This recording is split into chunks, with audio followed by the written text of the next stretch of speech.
చెప్పకనే చెప్పినట్టు మాత్రం ఈ ప్రభుత్వం అయ్యింది.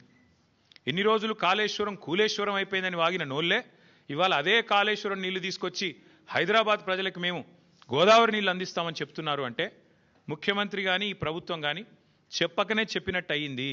కాళేశ్వరం మరి తెలంగాణకు కల్పతరువు, తెలంగాణకు కామధేనువు అని మొదటి నుంచి మేమేదైతే చెప్తున్నామో అది అక్షర సత్యం అని కాంగ్రెస్ ప్రభుత్వమే ఇలా ఒప్పుకున్నట్టు అయింది.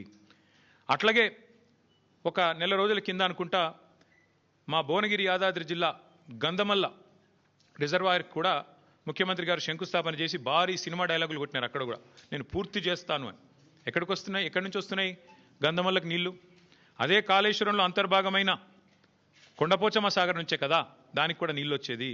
ఇవాళ మల్లన్న సాగర్ నుంచి గండిపేటకు నీళ్లు తరలించి శంకుస్థాపనలు, ఆ రోజు కొండపోచమ్మ సాగర్ నుంచి గంధమల్లకు నీళ్లు తరలించడానికి శంకుస్థాపనలు, మరొక వైపేమో కాళేశ్వరం మీద శాపనార్థాలు.